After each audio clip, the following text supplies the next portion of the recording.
ഇന്ന് നമുക്ക് ഈദിനായാലും അല്ലെങ്കിൽ എന്തെങ്കിലും വീട്ടിലെ ഫംഗ്ഷനൊക്കെ ഉണ്ടാക്കിയെടുക്കാൻ പറ്റുന്ന നല്ല അടിപൊളിയായിട്ടുള്ള ഡെസേർട്ടിൻ്റെ റെസിപ്പിയാണ് കാണിക്കാനായിട്ട് പോകുന്നത്. ഒരു ഈജിപ്ഷ്യൻ ഡെസേർട്ടാണ് കേട്ടോ. ഉമ്മാലി എന്നാണ് ഈ ഒരു ഡെസേർട്ടിൻ്റെ പേര്. നല്ല ടേസ്റ്റി ആയിട്ടുള്ള ഒരു ഡെസേർട്ടാണ് കേട്ടോ. ഉണ്ടാക്കിയെടുക്കാൻ വളരെ സിമ്പിളാണ്, എന്നാൽ നല്ല ടേസ്റ്റുമാണ്. നല്ല റിച്ച് ലുക്കും കിട്ടും, അതുപോലെ തന്നെ ടേസ്റ്റും നല്ല റിച്ച് ടേസ്റ്റുമാണ് കേട്ടോ. അപ്പോൾ ഇതെങ്ങനെയാണ് ഉണ്ടാക്കിയെടുക്കുന്നത് നമുക്ക് നോക്കാം. അപ്പോൾ ആദ്യം അതിന് വേണ്ടിയിട്ട് നമുക്ക് പാലൊന്ന് തിളപ്പിച്ചെടുക്കണം. അതിന് വേണ്ടിയിട്ട് ഞാനൊരു സോസ് പാൻ എടുത്തിട്ടുണ്ട്. ആ സോസ് പാനിലേക്ക് 1.5 കപ്പ് 250 ml കപ്പിൽ 1.5 കപ്പ് പാൽ ഒഴിച്ച് കൊടുക്കുന്നുണ്ട്. അപ്പം ഈ പാലിപ്പോൾ ഞാനിപ്പോൾ സ്റ്റൗവിൽ വെച്ചിട്ടില്ല. ഇനി ഇതിലേക്ക് കുറച്ച് ഇൻഗ്രീഡിയൻസ് കൂടെ ചേർത്ത് നന്നായിട്ട് മിക്സ് ചെയ്തതിന് ശേഷമാണ് നമുക്ക് സ്റ്റൗവിൽ വെക്കേണ്ടത്. അപ്പോൾ അതിലേക്ക് ഒരു 1/4 കപ്പ് കണ്ടൻസ് മിൽക്ക് ആഡ് ചെയ്ത് കൊടുക്കുന്നുണ്ട്.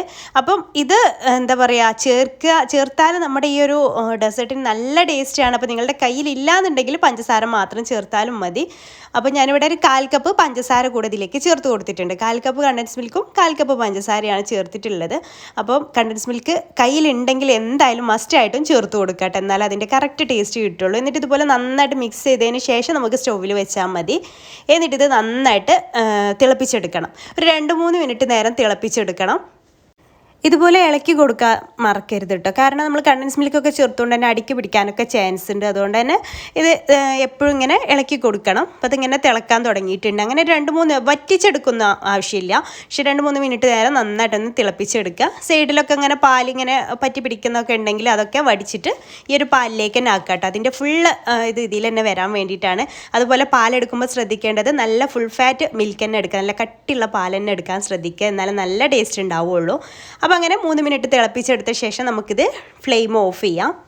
ഇനി നമുക്ക് ബേക്ക് ചെയ്യാനൊക്കെ പറ്റിയിട്ടുള്ള ഒരു ട്രേ എടുക്കാം കേട്ടോ. അപ്പോൾ ഞാനിതുപോലെ ഒരു ഗ്ലാസിൻ്റെ ട്രേ ആണ് എടുത്തിട്ടുള്ളത്. ഇപ്പോൾ നിങ്ങളുടെ കയ്യിൽ ഗ്ലാസിൻ്റെ ഇല്ലെങ്കിൽ അലുമിനിയത്തിൻ്റെ ഒക്കെ എടുത്താൽ മതി. ഓവനിലോ അല്ലെങ്കിൽ പാനിൽ ഇറക്കി വെച്ചിട്ടോ നമുക്ക് ബേക്ക് ചെയ്തെടുക്കാൻ പറ്റുന്ന തരത്തിൽ കേട്ടോ.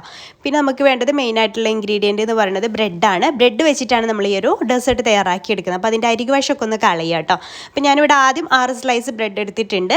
പിന്നെ ഒന്നും കൂടെ എടുക്കുന്നുണ്ട് കേട്ടോ. നമുക്ക് എത്രയാണോ നമ്മുടെ ആ ഒരു ട്രേക്ക് അനുസരിച്ച് വേണം എടുക്കാനായിട്ട്. അപ്പോൾ ഒരു ബ്രെഡ് ഞാനിതാ ഇതുപോലൊരു 6 പീസാക്കി എടുക്കുന്നുണ്ട്.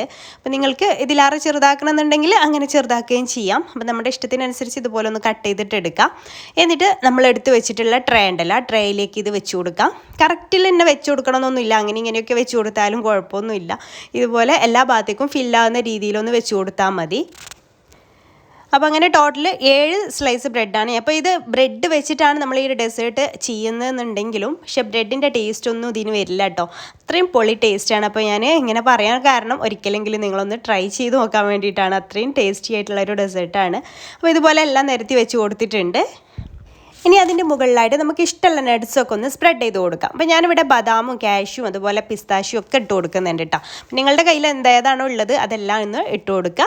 അതിനുശേഷം നമ്മൾ തയ്യാറാക്കി വെച്ചിട്ടുള്ള ഈ ഒരു പാലിൻ്റെ മിക്സ് ഉണ്ടല്ലോ, അത് കംപ്ലീറ്റ് ഇതിൻ്റെ മുകളിലായിട്ട് അങ്ങ് ഒഴിച്ചു കൊടുക്കുക. അപ്പോൾ ഈ ബ്രെഡ് നന്നായിട്ട് ഈ പാലൊക്കെ ഒന്ന് സോക്ക് ചെയ്ത് കിട്ടണം, അതിന് വേണ്ടിയിട്ടാണ് കംപ്ലീറ്റ് തന്നെ ഒഴിച്ചു കൊടുക്കുക. ഇത് ഇതിലേക്ക് കറക്റ്റാണ് കേട്ടോ. അപ്പോൾ കംപ്ലീറ്റ് ഒഴിച്ചു കൊടുക്കുക. എന്നിട്ട് കുറച്ചൊരു സമയം ഒരു 10 മിനിറ്റൊക്കെ ഒന്ന് മാറ്റി വെച്ചാൽ മതി. പാലിങ്ങനെ ഒഴിച്ചു കൊടുക്കുന്ന സമയത്ത് ചെറിയ ചൂടുണ്ടെങ്കിലും കുഴപ്പമൊന്നുമില്ല കേട്ടോ. അപ്പോൾ ഒരു 10 മിനിറ്റൊക്കെ ഇതുപോലെ ഒന്ന് മാറ്റി വെച്ചതിന് ശേഷം നമുക്കിതിലേക്ക് ഈ ഒരു റൈസിൻസും അത് ഉണക്കമുന്തിരിയും അതുപോലെ തന്നെ കുറച്ച് തേങ്ങ ചിരുവിയത് കൂടെ ചേർത്ത് കൊടുക്കുക കേട്ടോ. റൈസിൻസൊക്കെ നിങ്ങൾക്ക് എത്ര വേണോ അതിനനുസരിച്ച് ഇട്ട് കൊടുക്കുക. അപ്പോൾ തേങ്ങ ചിരുവിയത് മസ്റ്റായിട്ടും ചേർത്ത് കൊടുക്കണം. അതുണ്ടാകുമ്പോൾ നമുക്കിത് ബേക്കായി വരുമ്പോൾ നല്ലൊരു ടേസ്റ്റാണ് ഇത് കഴിക്കുന്ന സമയത്ത്. അപ്പോൾ ഞാനൊരു 3 ടേബിൾ സ്പൂൺ തേങ്ങ ചിരുവിയത് ഇതിലേക്ക് ചേർത്ത് കൊടുക്കുന്നത്. എല്ലാ ഭാഗത്തേക്കും എത്തുന്ന രീതിയിലൊന്ന് ഇതുപോലെ ഒന്ന് സ്പ്രെഡ് ചെയ്ത് കൊടുക്കുക. അപ്പോൾ ഞാൻ 3 ടേബിൾ സ്പൂണാണ് ഇതിലേക്ക് എടുത്തിട്ടുള്ളത്. ഞാൻ ചെറിയൊരു ക്വാണ്ടിറ്റിയിലാണ് നിങ്ങൾക്ക് കാണിച്ചു തരുന്നത് കേട്ടോ. അപ്പോൾ കുറച്ച് സമയം നമുക്കിതൊന്ന് വെയിറ്റ് ചെയ്യാം. ആ ഒരു സമയം നമുക്കിതിലേക്ക് വേറൊരു മിക്സ് റെഡിയാക്കി എടുക്കണം. ഇനി നമുക്ക് വേണ്ടത് 200 ഗ്രാം ഫ്രഷ് ക്രീമാണ്. അപ്പോൾ എനിക്കിപ്പോൾ കിട്ടിയിട്ടുണ്ടായിരുന്ന മിൽക്കി മിസ്റ്റിൻ്റെ ഈ ഒരു ക്രീമാണ് കേട്ടോ. അപ്പോൾ ഇത് അത്ര തിക്നെസ് ഇല്ല. അപ്പം അമുലിൻ്റെതോ അങ്ങനത്തെ ഒക്കെ ആണെങ്കിൽ ഒന്നുകൂടെ തിക്നെസ് ഉണ്ടാവും. അപ്പോൾ അതെടുത്താലും കുഴപ്പമൊന്നുമില്ല കേട്ടോ. അപ്പം ഞാൻ അതെടുത്തിട്ടുണ്ട്. അത് കംപ്ലീറ്റ് ഒരു 200 ഗ്രാമിൻ്റെ പാക്ക് മുഴുവനായിട്ട് എടുത്തിട്ടുണ്ട്. പിന്നെ അതിലേക്ക് 1/4 കപ്പ് കണ്ടൻസ് മിൽക്കും അതുപോലെ തന്നെ 1/4 കപ്പ് പൊടിച്ച പഞ്ചസാരയും കൂടെ ചേർത്ത് കൊടുക്കുക. ഇതൊക്കെ സ്കിപ്പ് ചെയ്യാതെ തന്നെ ചേർത്തെങ്കിൽ മാത്രമേ ഈ ഒരു ഈ ഡെസേർട്ടിന് നല്ല ടേസ്റ്റ് ഉണ്ടാവുകയുള്ളൂ. പിന്നെ ഒരു 1/2 ടീസ്പൂൺ വാനില എസൻസ് കൂടെ ചേർത്ത് കൊടുത്തിട്ട് നന്നായിട്ട് തന്നെ ഒന്ന് മിക്സ് ചെയ്തെടുക്കുക കേട്ടോ. പഞ്ചസാരയും കണ്ടൻസ് മിൽക്കൊക്കെ നന്നായിട്ട് മിക്സ് ആകുന്ന രീതിയിൽ നന്നായിട്ട് ഇതുപോലെ ഒന്ന് വിസ്ക് ചെയ്ത് കൊടുക്കുക. അപ്പോൾ നിങ്ങളുടെ കയ്യിൽ വാനില എസൻസ് ഇല്ലാന്നുണ്ടെങ്കിൽ ഏലക്ക പൊടിച്ചത് ചേർത്ത് കൊടുത്താലും കുഴപ്പമൊന്നുമില്ല കേട്ടോ. അപ്പോൾ ഇതുപോലെ മിക്സ് ചെയ്തതിന് ശേഷം നമ്മൾ സോക്ക് ചെയ്യാൻ വെച്ചിട്ടുള്ള ആ ഒരു ട്രേ എടുക്കുക. എന്നിട്ട് അതിൻ്റെ മുകളിൽ ഇത് കംപ്ലീറ്റ് അങ്ങ് ഒഴിച്ചു കൊടുക്കുക. ഇപ്പോൾ ഇത് നന്നായിട്ട് ബ്രെഡൊക്കെ സോക്കായിട്ട് വന്നിട്ടുണ്ട് കേട്ടോ. ഇനി ഇതിൻ്റെ മുകളിലേക്ക് നമ്മൾ ഈ മിക്സ് ചെയ്ത് വെച്ചിട്ടുള്ള ഈ ക്രീം ഒഴിച്ചു കൊടുക്കാം. കംപ്ലീറ്റ് എല്ലാ ഭാഗത്തേക്കും ആക്കിയിട്ടാണ് ഒഴിച്ചു കൊടുക്കുക. ഇനി നമ്മളിത് ബേക്ക് ചെയ്യുകയാണ് ചെയ്യുന്നത് കേട്ടോ. ബേക്ക് ചെയ്തിട്ടാണ് നമ്മൾ ഈ ഡെസേർട്ട് തയ്യാറാക്കിയെടുക്കുന്നത്. അപ്പോൾ ഇതാ എല്ലാ ഭാഗത്തേക്കും ആ ഒരു ക്രീം എത്തുന്ന രീതിയിൽ എല്ലാ ഭാഗത്തേക്കും ഒന്ന് പ്രസ് ചെയ്ത് ആക്കി കൊടുക്കുക. അതിനുശേഷം നമുക്ക് പ്രീ ഹീറ്റ് ആക്കി എടുത്തിട്ടുള്ള ഒരു പാനിൽ ഇറക്കി വെച്ചിട്ടാണ് ചെയ്യുന്നത്. ഓവനിൽ ചെയ്തെടുത്താലും മതി. അപ്പോൾ ഞാനിങ്ങനെ 10 മിനിറ്റ് ലോ ഫ്ലെയിമിൽ ഇട്ടിട്ട് പ്രീ ഹീറ്റ് ആക്കി എടുത്തിട്ടുണ്ടായിരുന്നു. അതിലേക്ക് ഇത് ഇറക്കി വെച്ച് കൊടുക്കുകയാണ്. എന്നിട്ട് ഫസ്റ്റത്തെ ഒരു മിനിറ്റ് നമുക്കിത് ഹൈ ഫ്ലെയിമിൽ ഇട്ട് കൊടുക്കുക. അതിനുശേഷം ലോ ടു മീഡിയം ഫ്ലെയിമിൽ ഇട്ടിട്ട് 25 മിനിറ്റാണ് ഞാനിത് ബേക്ക് ചെയ്തെടുക്കുന്നത്. ബേക്കിംഗ് ടൈം മാറാൻ ചാൻസ് ഉണ്ട് കേട്ടോ. ഓരോ സ്റ്റൗവിൻ്റെ ഫ്ലെയിമിനനുസരിച്ചിട്ട് മാറാൻ ചാൻസ് ഉണ്ട്. ഞാനിത് 25 മിനിറ്റാണ് ബേക്ക് ചെയ്തെടുക്കാനായിട്ട് പോണത്.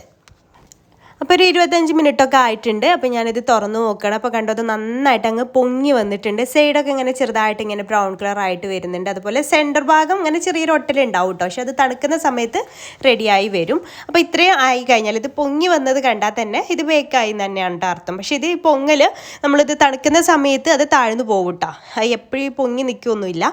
അതാണ് എന്നാലും നമുക്ക് കറക്റ്റ് കട്ട് ചെയ്യുമ്പോഴൊക്കെ കറക്റ്റായിട്ട് കിട്ടുള്ളൂ. ഇനി നമുക്കിത് തണുത്തതിന് ശേഷം ഞാൻ കാണിച്ചിട്ട് ഇത് നന്നായിട്ട് തണുത്തിട്ടുണ്ട്.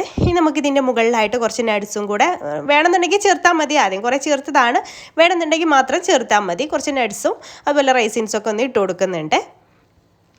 ഇനി ഇത് ഈ ചൂടോടുകൂടെ കഴിക്കുന്നതിൽ ഒന്നുകൂടെ നല്ല ടേസ്റ്റ് ഉണ്ടാവുക. നമുക്ക് തണുപ്പിച്ച് പുഡിങ്ങൊക്കെ തണുപ്പിച്ച് കഴിക്കില്ലേ, ആ രീതിയിൽ കഴിക്കുമ്പോഴാട്ടോ. അപ്പോൾ ഞാനിത് ഫ്രിഡ്ജിൽ വെച്ച് തണുപ്പിച്ചിട്ടാണ് കട്ട് ചെയ്തിട്ട് കഴിക്കാനായിട്ട് എടുക്കുന്നത്.